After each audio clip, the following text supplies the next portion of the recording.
Hello everyone, this is Afrida News coming to you from the capital city of Ghana, Accra, where the drums beat for Africa. I am Ohene Kyere. Heavy damage to buildings in eastern Madagascar have been reported when a cyclone hit the area last week. The cyclone triggered power cuts and flooding in the region. Roofs were also torn off buildings. The weather system has rapidly weakened as it heads southwest across Madagascar. 4 people are reported dead, including a 77-year-old man who drowned.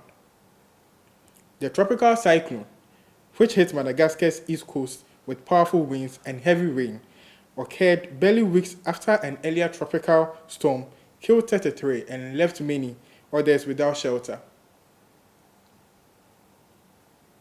At least 10 people have died following an attack in Somalia's capital, Mogadishu. According to media reports, the attack was by 4 heavily armed fighters who have been identified as members of the Al-Shabaab. Several people were killed as a result of the attack. Security forces say the Al-Shabaab has lost a huge amount of territory. This is attributed to efforts by Somalia's military, backed by African Union, US forces, and other militia in the region. Ghana is in mourning as the remains of celebrated soccer player Christian Atsu was finally returned home after being located in the rubble of an earthquake that hit Turkey and Syria earlier this month. As is the tradition in Ghana, a 1-week celebration was held after his body was returned home last week. During the celebration, dignitaries and other Ghanaians flocked the family home to pay their respects to the family of the late soccer player. Among those paying their respects were representatives from sports agencies and many others. The remains of Christian Atsu arrived in Ghana in February. Amid growing concerns over refugees entering Ghana from Burkina Faso to flee the insurgency in Burkina Faso, Ghana's Upper East Regional Minister, Stephen Yakubu, has shared efforts by the Regional Security Council to work in tandem with their counterparts in Burkina Faso. According to the minister, this partnership will include intelligence sharing. This is because many believe that extremists may use the insurgency as a cover to enter Ghana's northern borders. So far, more than 4,000 refugees are reported to have entered Ghana due to the continuous activities of violent extremists in Burkina Faso. According to the minister, relief items are also being mobilized for distribution to the refugees.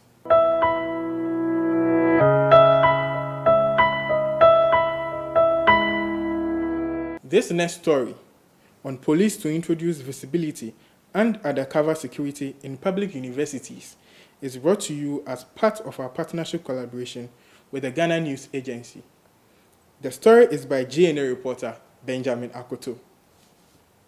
Dr. George Ekufu-Dampare, the Inspector General of Police, says the police administration will soon introduce the police visibility and undercover program to improve security in public universities across the country.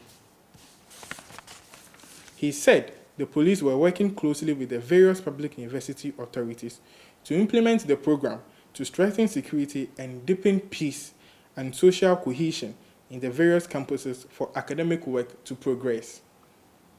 The IGP said this when he addressed the lecturers, deans, heads of departments, and students of the University of Energy and Natural Resources in Sunyani as part of his 2-day working visit to the Bono region. Dr. Dampare said the police were working hard to imbibe in personnel a high sense of patriotism in tackling national security challenges and threats, and said his administration will provide and attach the university with 5 police dispatch riders next week to help maintain law and order on the campus. We are going to put a system in place to identify all the various routes entering the university and improve enough police visibility, including the intelligence component of security, he stated. Professor Elvis Asari Bediako, Vice Chancellor of UENR, said the university had been able to establish a police post on campus and commended the IGP in that regard. Now, we have a joint police and UENR security patrol team which comb around the campus and other dangerous areas enclave, he said, saying that had greatly helped reduce crime wave within the university community. Professor Asare Bediako said he was hopeful that the cordial relationship between the police and the university will strengthen for improved security. The Commissioner of Police, Paul Manley Awuni, noted that the police would be respected only if personnel remain professional and advised students to also remain law-abiding. Earlier, the IGP paid a courtesy call and interacted with the members of the Sunyani Traditional Council and staff of the Bono Regional Coordinating Council. Join us next time on Afrida News. Stay safe.